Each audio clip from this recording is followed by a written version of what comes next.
Топ тема, добро вечер. Мирно, но крајно тензично е на северот на Косово, откако еден косовски полицаец беше убиен кај селото Бајнска, а загина четворица напаѓачи. Додека косовската полиција претресува од куќа во куќа во потрага по, како што се тврди, 30 члена вооружена група, на сцена е вистинска пропагандна војна меѓу Белград и Приштина. За тоа, кој е одговорен за ескалацијата на состојбата? А оцените и на представниците на меѓународната заедница и на добрите познавачи на сите потенцијални ризици во се уште незатвореното балканско буре барут, дека станува збор за опасен инцидент кој може темелно да ги поткопа сите досегашни напори за дипломатска разрешница. Колку оваа состојба е конечен удар врз и онака климавите разговори за договор меѓу Белград и Приштина, кој се има интерес наместо за просперитет, повторно да се говори за стивнување на оружјето во регионот. Но за ова, но и за состојбите на домашната политичка сцена, каде предизвиците со кои се соочува државата се загубија во сапунска Facebook расправија пред кооперација, вечерва во топ тема дебатираме со Фросина Ременски, универзитетски професор. Добро вечер и добре дојдовте. Добро вечер. Благојче Атанасовски, политички аналитичар. Добро вечер и добре дојдовте. Добро вечер, благодарам на поканата. И Алберт Муслив, добро вечер и добре дојдовте. Пренесуваме и дел од ставовите на косовски аналитичари, како и ставовите на дел од домашните и меѓународните представници. За сето тоа, по кратката пауза за реклами, бидете на телно.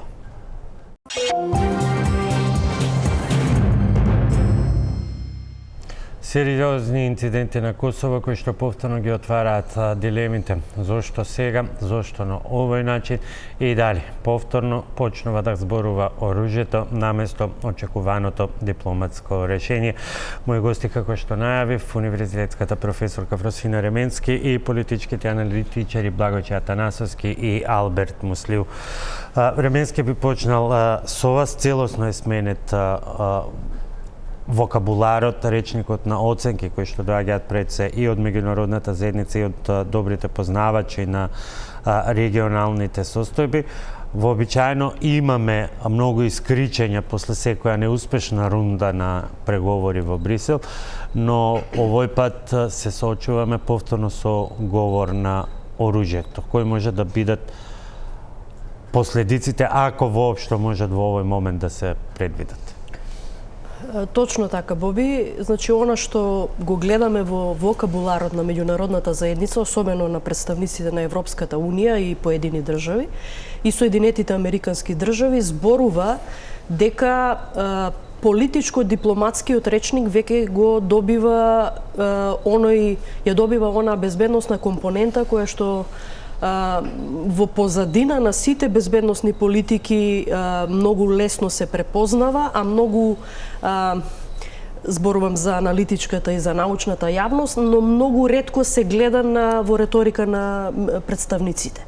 Многу одамна говорам дека ниту една држава на Западен Балкан, особено на Македонија, Албанија, Црна Гора, Босна и Херцеговина, Косово, Србија не се гледа веќе исклучиво како една држава, туку се гледа и се анализира во регионален контекст. Тоа значи дека принципот на врзани садови и прелевање на одредени влијанија од една во друга земја го подига степенот на ризик и во добри политики, меѓутоа и во лоши политики. Најчесто на Балканот се покажува дека се тоа лошите, конфликтните политики, политиките на етнонационализам, етноцентризам, што поттикнува друг национализам и етноцентризам, и тоа се гледа во политиките и во реториката на политичарите. Меѓу другото, тоа го гледаме од вчера и многу одамна во контекстот на диалогот Белград-Приштина. Она што исто така загрижува, ние велиме дека нашата безбедносна состојба е стабилна, дека нема индикатори за нарушување на стабилноста, безбедноста на државата. Тоа е актуелната, мислам, денешна изјава на премиерот Ковачевски.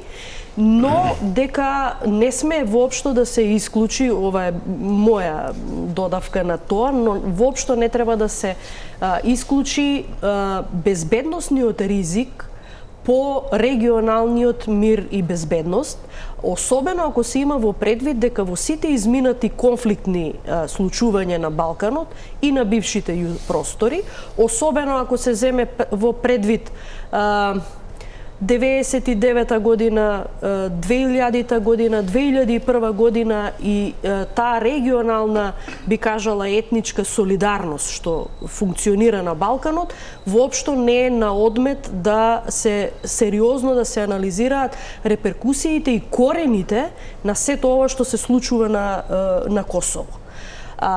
Добра аналитика и познавање на минати состојби многу лесно не доведуваат до едно препознатливо модус операнди на делување на вооружената група со она што го гледавме почетокот на 15-та и диво населје во мај месец 2015 година по однос на групирањето, по однос на регрутирањето, кој треба да дестабилизира, на кој начин треба да дестабилизира, начинот како логистички се обезбедува поддршката на од локално население и секако она што треба да биде ефект. Да не заборавиме дека од познатите веќе јавно достапни информации за тоа што е пронајдено во тие претреси, што е како логистичка поддршка, зборувам и материјално во смисла на воена опрема и оружје, сериозно се укажува на тој елемент, од тој препознатлив модус операнди кој што треба да предизвика пошироко регионално движење и вклучување на формацијските структури на полицијата, особено на полицијата на земјите. Ако добро се сеќавате, во периодот 2015 година, токму по прашањето на кризата во Куманово, во која што се одвиваше, нели, каде што се одвиваше големата полициска акција во која што загинаа полицајци, голем број беа ранети, имаше сериозно придвижување на воените и полициските сили на Србија кон границата со Македонија, наспроти, да кажеме, сега ова што го гледаме, што се случува на северот на Косово, е прашање на кое што навистина начнавте некои елементи околу тоа кој е логистичарот и тие анализи на оружјето ќе ги анализираме и разговараме поблиску.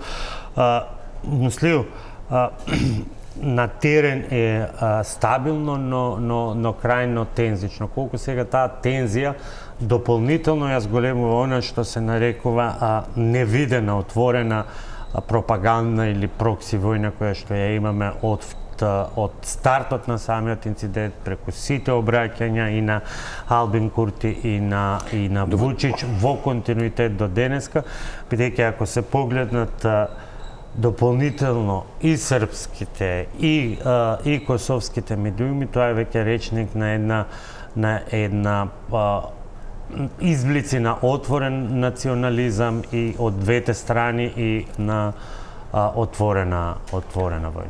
Прво сакам да укажам дека малце по-оптимистичка е ситуацијата на Балканот. Знаеш, ние уште се сеќаваме на војни во Балканот. Јас сум од тие што веруваат дека овде прелевање на војни не може да се случат више. Се случувале во 90-те години, но нит Македонија била членка на НАТО, нит Албанија, нит Црна Гора, не знам Бугарија кога стана во 90-те не беше ни Бугарија. Значи ни Бугарија не била Хрватска. Значи такви пошироки операции не може да се случат, затоа што просто земите членки на НАТО и НАТО во Косово не верувам дека ќе дозволат. Иако бевме ние, како да кажам, пропагандни жртви во регионот, па дури и со тоа приближување, што викам Фросина, на на некои единици на границата пред случувањата или за време на случувањата во Кумана и што некој може да замисли дека би влегле некои сили евентуално од Србија. Македонија може да се повика на член 5 и тоа е малце покомплексна работа. Ако го пратите конфликтот од Украина-Русија, имаше два панични момента кога падна еден проектил у Хрватска и еден у Полска. Русите беа првите што сакаа да докажат дека тоа не е нивни проектил, затоа што паѓа на проектил у Хрватска или во Полска, тоа е напад врз НАТО држава.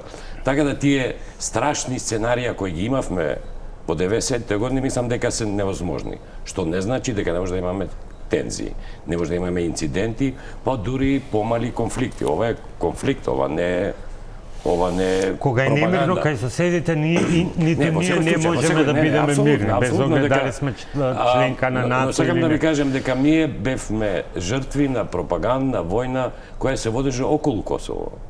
Да ве потсетам само, пред да се случат настаните во Куманово, дури мислам и пред настаните за 27 април, имавме најави од српскиот председател дека нешто ќе се случи, дека он има обавештајно-информативни извори, а не знаеше што ќе му се случи во Митровица, нели во Лепосавица. Така да, тоа е дел од пропагандната војна во која ние другите сме колатерални жртви. Значи, пропагандната војна која се води помеѓу двата ентитета, двете преговарачки страни. И тука има и успони и падови. Но дефинитивно после ова вчера улогите се променети. Ние знаеме дека пред недела дена имаше сериозен напад од Лајчак за некооперативноста на Албин Курти. Албин Курти се вадеше на криминални банди дека тие го контролираа северот и ова што се случи вчера моди во прилог на наративот на Курти. Затоа мислам дека Вучич и не беше многу елоквентен при синокешниот настап. Така наречено, мислам, обраќање до јавноста во која немаше суштинска информација. Не мислам дека ова ќе води во поголеми тензии, мислам дека ова ќе служи дополнително да ги зајагнат преговарачките како да кажам, притисоци евроатлантските партнери. Затоа што тие први реагира. Најголемата предност на овој инцидент е што тука има арбитар.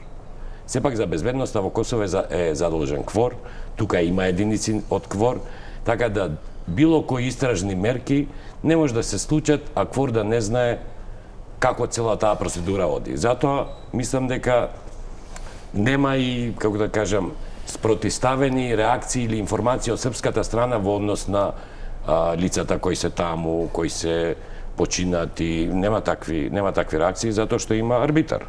Значи се зема дека ставот на единиците на КФОР е неутрален, затоа што на ниедна страна во моментот не им одговара да го прогласат КФОР као непријателска страна. Дури ни Вучич тоа не го прави, затоа што нивните експоненти после ќе бидат тие кои ќе ги водат преговарачките напори и од Америка и од НАТО државите. Така да внимателен е тој наратив. Иако можеби чувствуваме дека е емотивен, но сепак тој е внимателен, затоа што двете страни се свесни, Имаше една реченица во синокешното обраќање на Вучич кога се обиде да направи споредба со Македонија во 2001 година и кога се случуваше тоа што се случуваше во тогашна Македонија, сега Северна Македонија, како што рече, НАТО преговараше, сега КФОР немо гледаше како со снајпери се убиваат срби. Види се, таа слика ја гледам горе што имаш со Пинцгауерот, за тој може да збориме за Пинцгауерот. Очигледно е дека тие четворица што се на слика со снајпер е најмал проблем, иако не сум експерт за тој спорт, Фросина може да Ремески ќе го анализира и оружјето, тие четворица сигурно може да се нападнат или да се онеспособат, така користат некој културен наратив сега во овие насилните акции. Значи нема споредба. За Косово не преговараа косовските срби, туку преговараше Вучич.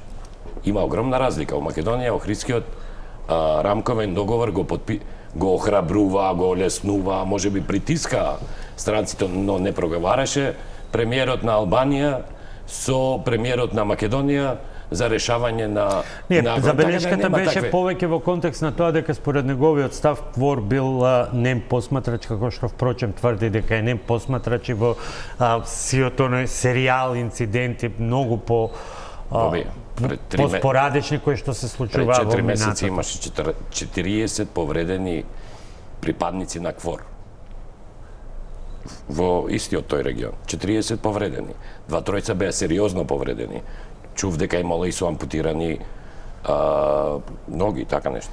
Така да КВОР е задолжен, дури со подпишан договори со Србија за безбедноста во Косово. Дури денес чув интересно, ја не го знаев тоа, дека имало договор помеѓу КВОР и Србија, дека ако случајно единици на безбедностните сили на Србија се најдат во одреден дел на Косово, ќе пременат границата по грешка, не знам како што, дека имаат право да се обратат до КВОР, кој е должен да им обезбеди безбеден транспорт. Така да, не може, сега може тие во овие пропагандни цели да ги користат овие наративи како сакаат. КВОР е таму после Кумановскиот договор, а има и дополнителни договори со Србија, дури и после раздвојувањето на Србија со Црна Гора. КВОР посредуваше и во преговорите на Косово и со Црна Гора за демаркација, така да не се тие толку неми посматрачи. И мислам дека контраверзата на Вучич е што он пак го повикува КВОР као поприфатлива страна да обезбеди сигурноста на србите на северот. Тоа беше негово барање.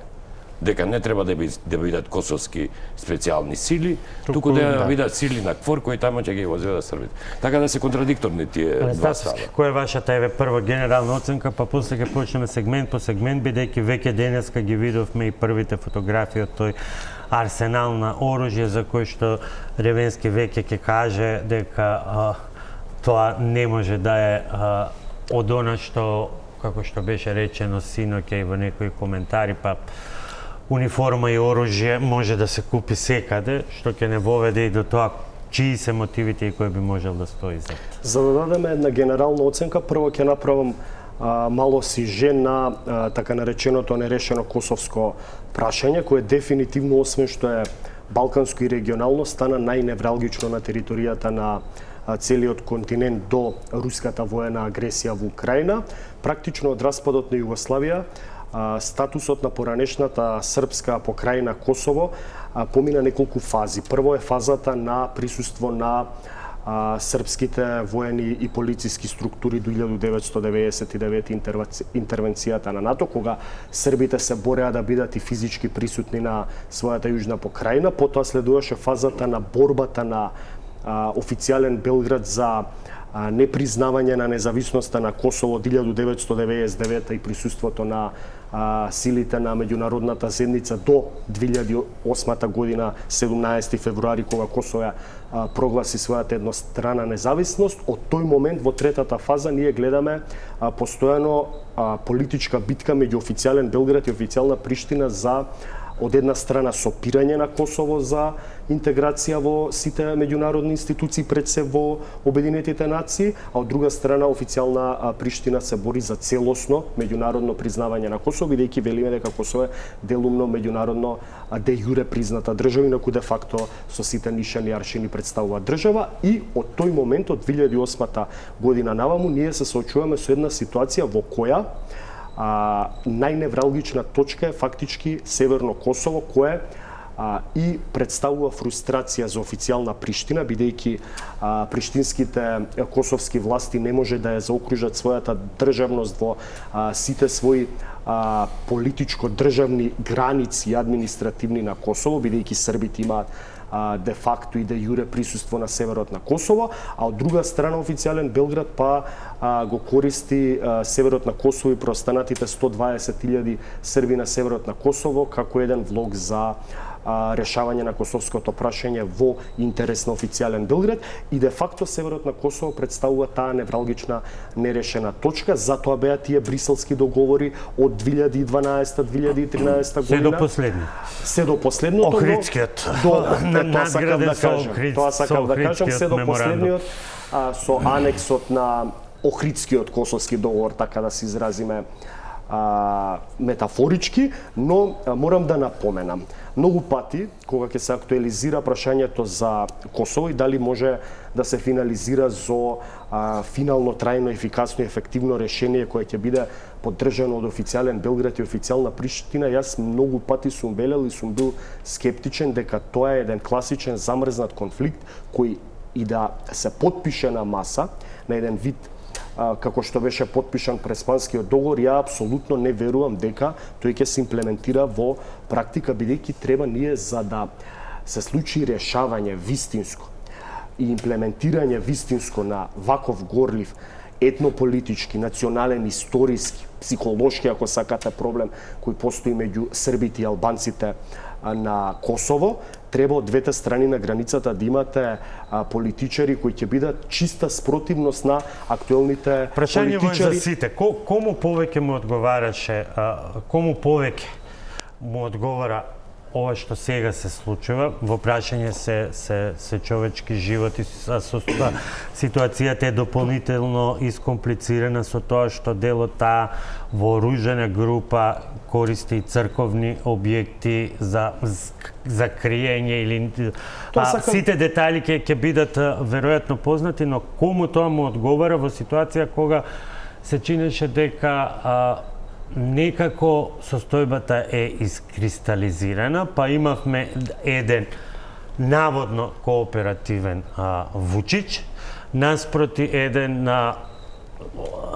инает Албин Курти, кој што де факто се најде под санкции на Европската Унија и уживаше некоја така поблага наклонетост од американската страна, која сепак во последните недели му упати сериозни критики за одбивањето да се направи клучниот чекор кон заедницата на српските општини, наводно бидејќи тоа не го дозволува српскиот устав и сега тоа е многу тешко да се објасни на македонски граѓани кои зашто ние 100 пати сме го сменили уставот заради XY на услови. Тоа сакав да кажам дека меѓународната заедница прави огромна и суштинска грешка кога верува дека со политичариот, психополитичкиот профил на Александар Вучич и Албин Курти може да се дојде до трајно ефикасно нема други, не може да им увезат и да им наметнат. Не може да им увезат, ама знаеме дека меѓународната заедница инвестирала и во политички елити и во политички лидери на Балканскиот полуостров.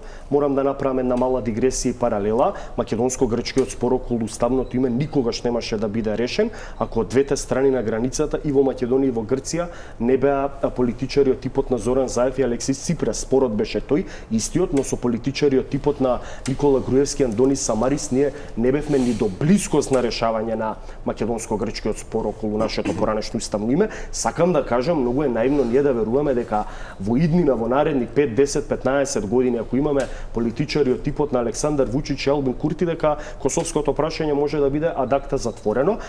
На конкретно да одговорам на вашето прашање, кому му одговараше оваа ситуација, ако се погледне од поширок геополитички аспект, мислам дека најмногу им одговара на официјален Кремљ и Москва, на руските интереси на Балканскиот полуостров, да се предизвикаат, да кажеме, посериозни, не дај Боже, безбедносни импликации по стабилноста на регионот, не дај Боже да се отвори ново воено жариште, покрај тоа што соговорникот Мусли кажа дека не верува во потенцијалот на отварање на ново жариште, што јас се согласувам, бидејќи од околу сме сите веќе земји членки на НАТО алијансата, но знаеме дека на вакво невралгично прашање може да се отвори посериозен конфликт кој не може да се контролира, размерите не може да бидат контролирани. Од тој аспект, меѓународната заедница, наместо да се сосредоточи со, да кажам, решавање на војната во Украина, односно наоѓање начини да се сопре руската бестијална војна агресија врз Украина,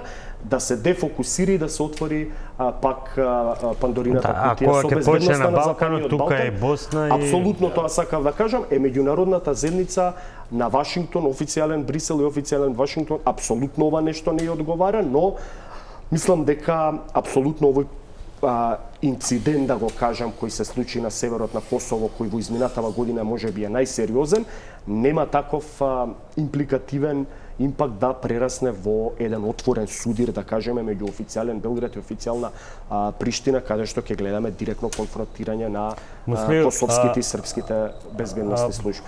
А Анастасовски вели, а тоа е интерес на Русија. Русија е многу воздржана. Само 3 реченици денеска од Песков. Тензична и политички опасна ситуација, која што одблиску ја следи. Тоа одблиску не го разбирав како, ама ајде да се согласам. Добро. Види, прво, не треба да правиме релативизација помеѓу Вучич и Курти.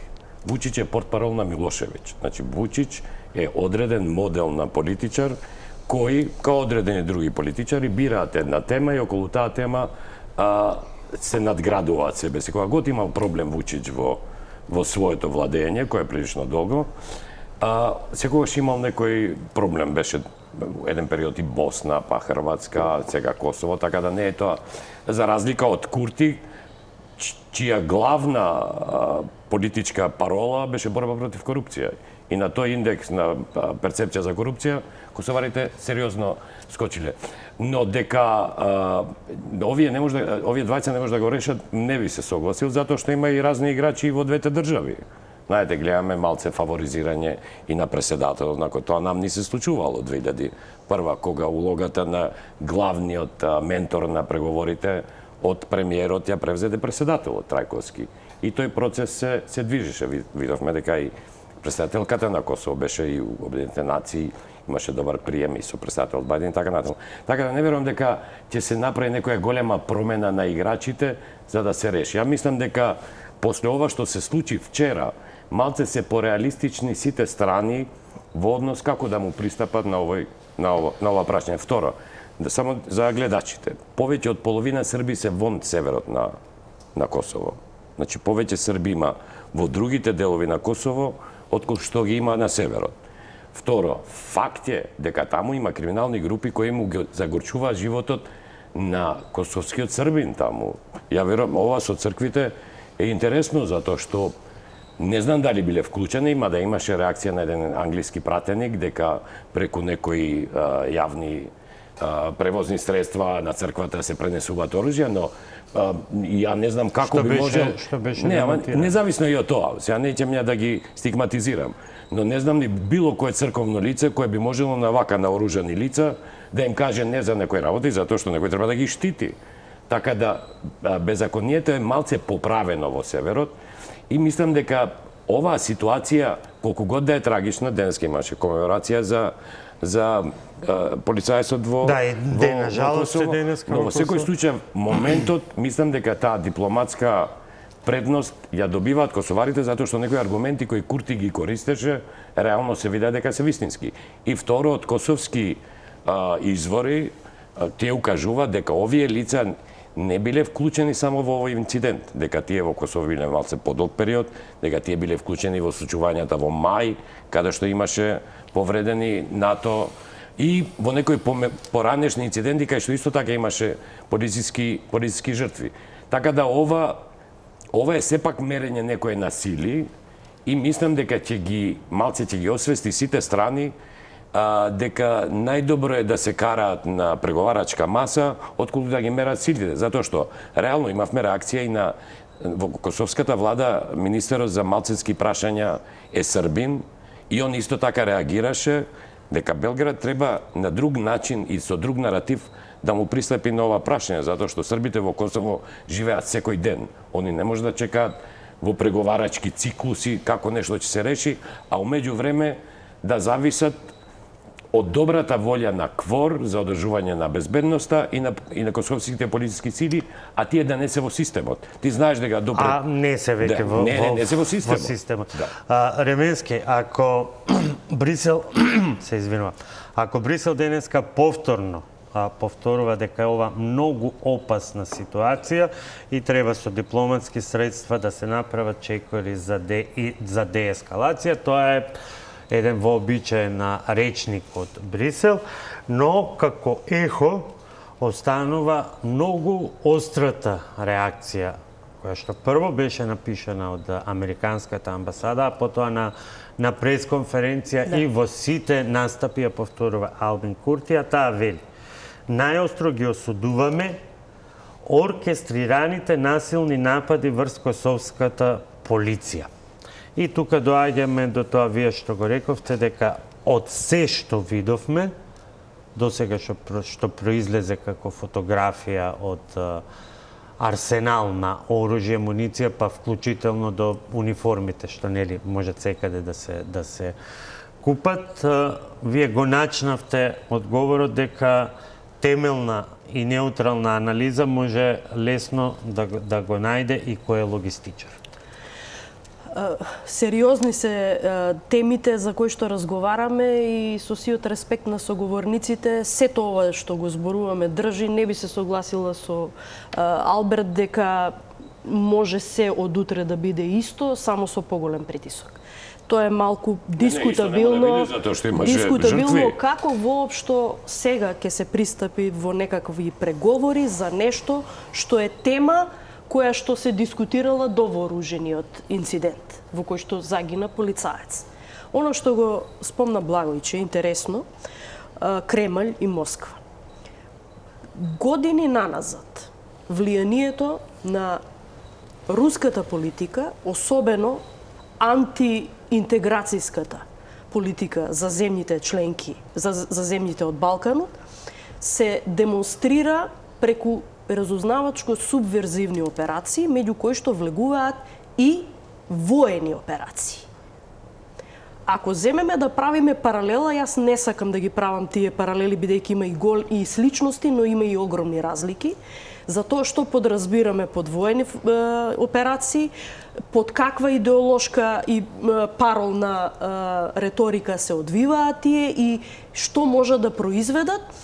Сакам да го начнам она што денеска го изјави Кремљ, Москва, по однос на кусото соопштение. Има таму една реченица која што вели: будно ја следиме состојбата на Косовскиот фронт. Во било каква реторика, фронт се знае дека е воиште, бојно поле. Значи, ако самата руска реторика и политики кои што се спроведуваат преку одредени бизнис, криминални и политички структури на Балканот и пошироко, се земат посериозно да се анализираат, да не ве чуди зошто ова се случува токму во регион, во земја, држава која што нема статус на НАТО, Србија која што декларира некаква неутралност, иако за воена би била голем скептик, граничи со земји членки на НАТО, меѓутоа тука ви е и Република Српска. Јас очекувам дека таму ќе има некакво обележување на некое слично, под некакво слично сценарио од ова што се случуваше на Косово. Гледајте ги сега, гледајте ја мапата на руско влијание и на поранешните земји од СССР, ќе видите дека Русија полека ги бележи териториите, во смисла ги нотира како потенцијални жаришта кои што можат да бидат менаџирани со поддршка на проруски структури. Секако тоа не го исклучува и не ја исклучува и политичката поддршка. Ако ќе ве прекинем тука, како прашањето веројатно кај многумина би било како е тоа можно во еден регион со толку силно меѓународно присуство и НАТО обкружување, впрочем и КФОР присутен на Косово. Сосема е поинаква ситуацијата, она што се случува како во дел од африканските земји кои инклинираат сега кон новите економски сојузи со Русија, како се случуваат државен удар врз државен удар. Тоа е сосема една друга ситуација. Меѓутоа ние тука го имаме еден КФОР, впрочем во КФОР имаме и наши војници. Ако се познава добро мисијата и мандатот на КФОР и на Алтеа на Косово, многу добро ќе се знае што КФОР може да направи, што не може да направи, во што може да интервенира, во што не може да интервенира. Едно е прибирањето на информации разузнавачки и споделувањето со властите кои што треба да спроведуваат политики, действија и активности на сопствена територија. И не случајно во изјавата што ја даде синоќа председателот на Србија Вучич, кажа дека некој упорно сака да ја втурне Србија во конфликт со НАТО, алудирајќи на силите на КФОР на Косово. Меѓутоа, факт е пак дека сите овие информации кои што ќе ги дознаваме деновиве пред нас, додека деескалира и додека се држи ситуацијата на Косово ваква каква што е, дека многу од информациите биле споделени и со меѓународни партнери, и со, би кажала, и со косовските власти. Затоа не е наивно очекувањето на ваква, би кажала, операција, што од друга страна пак изненадува сега грешката која што се направи од страна на таа вооружена формација по однос на убиството на полицаецот. И знаете, сега кога ga анализирате реториката на Вучич, ќе видите дека тој употребува за науката и за аналитиката познати термини кои што имаат во позадина голема организацијска димензија. Вели побуна. Значи, тој вели дека побуна има внатрешна побуна од србите на Косово. Затоа Вучич имаше многу критика од во српската јавност дека дополнително ја ги изложил србите на Косово на дополнителен притисок. Никој не може да направи побуна без поддршка на земјата матица. Значи, ако тој народ се решава за да земе оружје. Само да ве замолам да направите дистинкција меѓу првичната реторика на официјално Косово, на официјална Приштина беше дека тоа се инфилтрирана група од околу 30. Тезата на Вучич беше дека тоа е ноторна глупост, станува збор за побуна на локално население. Тоа е мешана структура, дефинитивно. И еве сега податоците тие што се пренесуваат околу идентификацијата на дел од жртвите на српска страна покажува дека се тоа локални луѓе. Вие во оној неформален разговор пред да почнеме емисијата рековте и затоа инсистирам сега да не биде тоа пророштво кој би можел, што би можел, но рековте дека да, точно, освен униформа која што може да се купи секаде или да се направи да личи на нечија војска, секој оружје него го нема на пазарот и може лесно да се најде. Трагате и тоа веројатно сите кои што се присутни како меѓународни сили на Косово тоа го знаат. Дефинитивно јас стојам на тезата дека станува збор за мешана структура во делот на формацијскиот состав на групата која што е лоцирана и веќе се трага по дел од нив.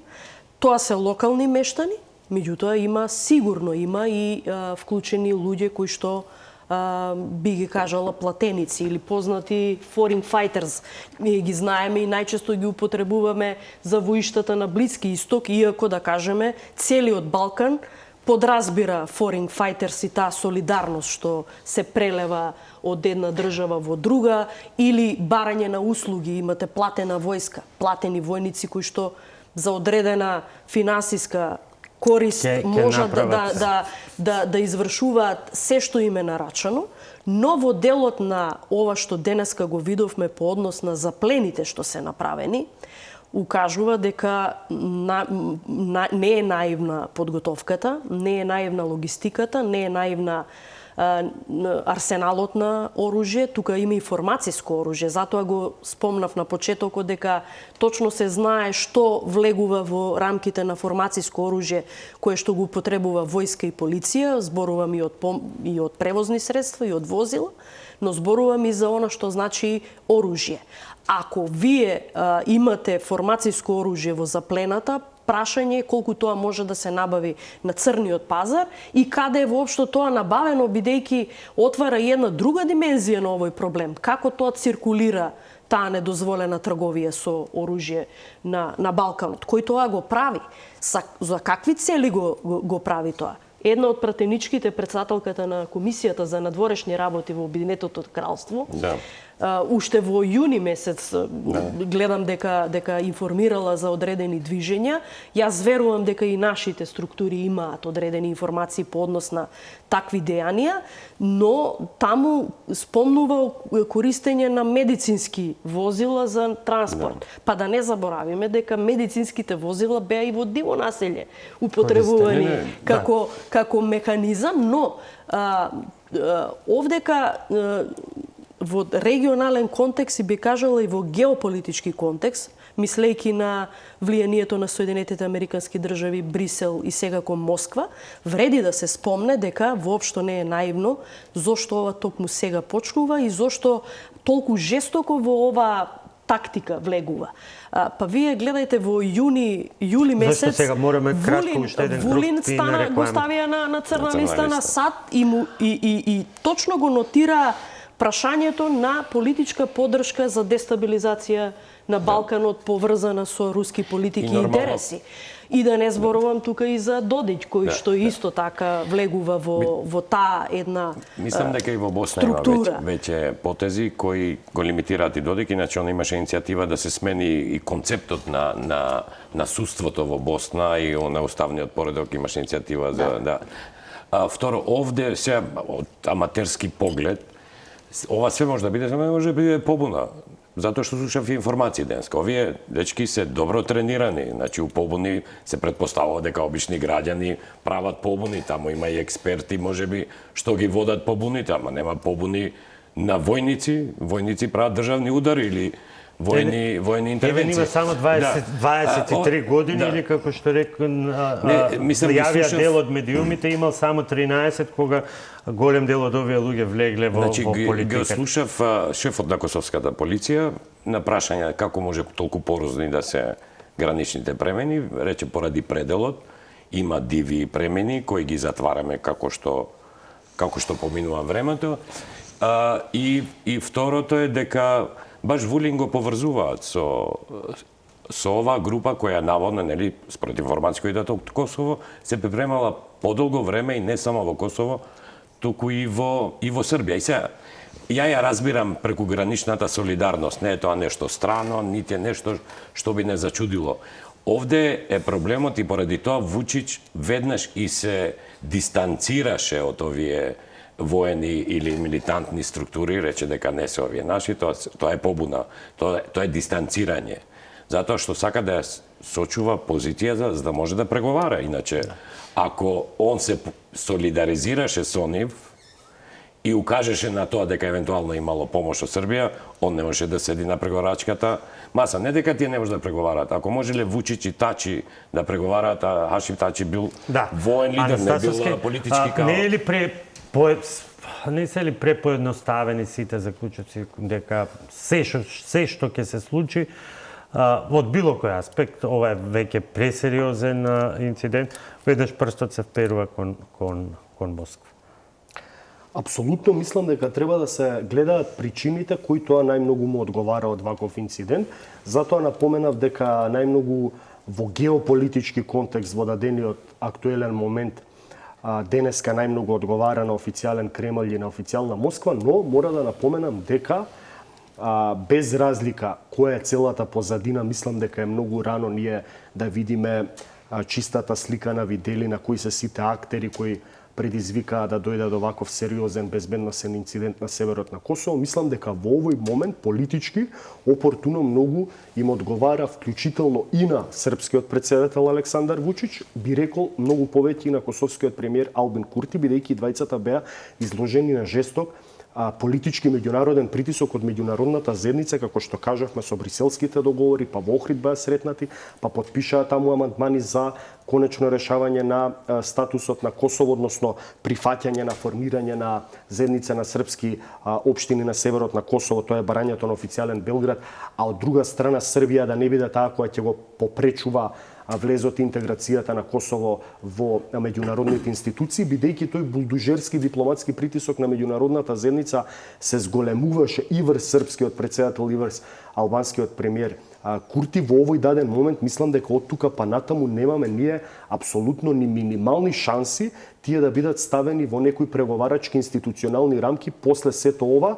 Српскиот претседател која представува политичка Србија и косовскиот премиер кој го представува политичко Косово да седнат и со смирени глави без емоции да го решат до овој проблем. деескалација за која што сите Само сакам да кажам, за да се случеше таа деескалација, односно институционално да се решеше сеопфатно прашањето на Косово и да се одеше во имплементација, апсолутно не требаше да дојде до овој безбедносен сериозен инцидент. Затоа велам дека ова најмногу одговара на официјална Москва и Кремљ, па дури и политички опортуно на српскиот претседател и косовскиот премиер, најмалку одговара на напорите на меѓународната заедница во очите на официјален Брисел и пред се официјален Вашингтон, кои потрошиле многу временски период наназад во изминативе години па и децении за да направат компромисно решение и сега тие се наоѓаат да речеме на некоја стартна нула позиција која ќе треба оваа ситуација, како што велите вие, да се деескалира, па понатаму, ако може да се стават па во институционален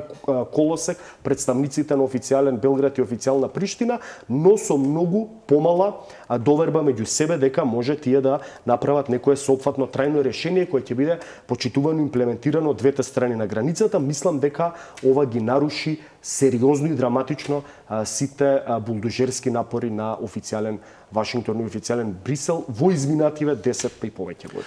Кратка пауза за реклами и продолжуваме.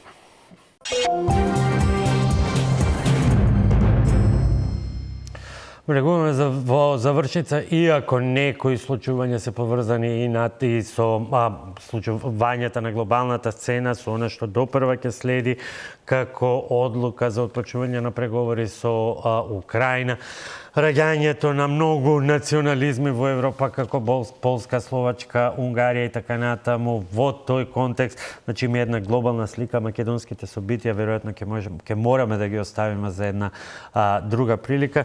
Влегуваме во завршница со конечни оценки. Муслиу, како во една минута гледате можна за граѓаните да разбера, значи идеална ситуација која двете страни некако би ја прифатиле би била ситуација во која Косово би обезбедило апсолутен суверенитет на цела територија, граници, безбедност, несметано движење, а од друга страна српската страна би имала заедница која согласно Косовскиот устав, кој ние американците го спореа, ние европјаните, не би имала законодавна власт, туку би имала дел од извршните функции и тоа мислам дека во еден одреден период косоварите ќе бидат спремни да го прифатат, затоа што го гледам и наративот и разговорите и дебатите во нивното општество. Таква ситуација може да се направи и мислам дека овој последниот инцидент ќе го запали алармот и кај тие кои обезбедуваат сила во целиот преговарачки процес. Сепак од Охрид овој процес повеќе го вода европјаните, отколку што беа вклучени американците. Американците се вклучува периодично со некои пораки, со инцидентни состаноци, но беше во раците на европјаните и знаеме дека ако нема тука малце по цврста рака и посилна рака на американците, дека работите потешко се решаваат. Овој инцидент ќе биде дополнителен импулс тие поактивно да се склучат, ја гледам и по нивните реакции, по нивните пораки дека ќе се вклучат и дали ќе биде тоа Вучич со Курти, ќе биде председателката на Косово со некој друг, тоа не знам, но знам дека ќе добијат дополнителен импулс, а вакви ситуации верувам дека шансите ќе бидат многу помали да се случуваат, затоа што главниот аргумент кој Курти го користеше дека има вакви структури, испадна дека е вистина. Мала реплика да дадам на соговорникот Муслиу. Нема реплика, има за окружување, немаме време. Сметам, сакам да кажам дека не се согласувам баш дека сум толку оптимистички настроен да веруваме дека меѓународната заедница ќе го зголеми притисокот, па може да се финализира со трајно решение, бидејќи од проста причина што досега и сите прифатливо за двете страни, политички Белград и политичка Приштина, бидејќи досега Вучич беше и, како да кажам, гостин во Соединетите Американски држави кај претходникот Доналд Трамп, каде што се веруваше дека со извршениот притисок од Доналд Трамп Србија ќе потклекне и ќе прифати решавање на косовското прашање, секогаш кога тој ќе се вратеше од меѓународни притисоци од Вашингтон, Брисел, и Берлин, да кажам, во Србија, тој се правеше жртва и кажуваше дека и покрај сите притисоци тој одолева и го брани косовското прашање. Од друга страна, гледам дека во официјална Приштина апсолутно моментално во политичкиот лик и дело на Албин Курти ние немаме човек кој може да направи минимални отстапки за да ги задоволи српските барања за формирање на заедница на српските општини, така што мислам дека ние сме многу далеко од посакувано решение со кое ќе се гарантира безбедноста на регионот на Западен Балкан. Напротив, мислам дека оваа ескалација оди во таа насока да наместо дипломатско решение се повеќе ние добиваме некои вакви воени инциденти, но да заокружам, апсолутно во тој дел се согласувам со вас, не верувам дека ова може да прерасне во некоја тотална војна, бидејќи контекстот е драстично сменет за разлика од 90-тите, каде што воените конфликти се прелеваа од една во друга држава. Сите сме земји членки на НАТО и мислам дека апсолутно немаат потреба. А најтешко е кога за завршен збор ќе му дадеш на професор, односно професорка, има само 40 секунди. Во секој случај, фокусот дефинитивно треба да се стави на прашањето на реалната политика. Косово е реалност, Косово е независна земја и колку и да сакаме да ги игнорираме тие факти по прашањето на меѓународно правниот субјективитет кој што го добива од ден на ден со признавањето од страна на голем број земји, ја исправа Србија пред фактот дека таа мора да ја прифати реалноста дека Косово е независно. Дополнително, што во секоја реторика на српските политичари се истакнува дека нема признавање на Косово. Јас многу одамна кажав дека рамковен договор по типот на Охридскиот рамковен би било првичното решение за ваква ситуација, бидејќи заедницата на српски општини е веќе потпишана и помеѓу Белград и Приштина и на тоа ќе се работи. Наспроти, да кажеме, некакво експлицитно признавање, бидејќи длабоки се корените на тој спор и на тој конфликт, но пак факт е дека од друга страна многу од прашањата поврзани со интеграцијските процеси на Косово ќе добијат на интензитет, имајќи во предвид фактот дека Европската унија и стратешките партнери, особено Соединетите Американски држави, нема да дозволат долгодецениска блокада на интеграцијски процеси во кои што една земја ќе спори интеграција во членство во меѓународни организации како што се Обединети нации, НАТО, Европска унија и бесконечно замрзнати конфликти. И бесконечно замрзнати конфликти.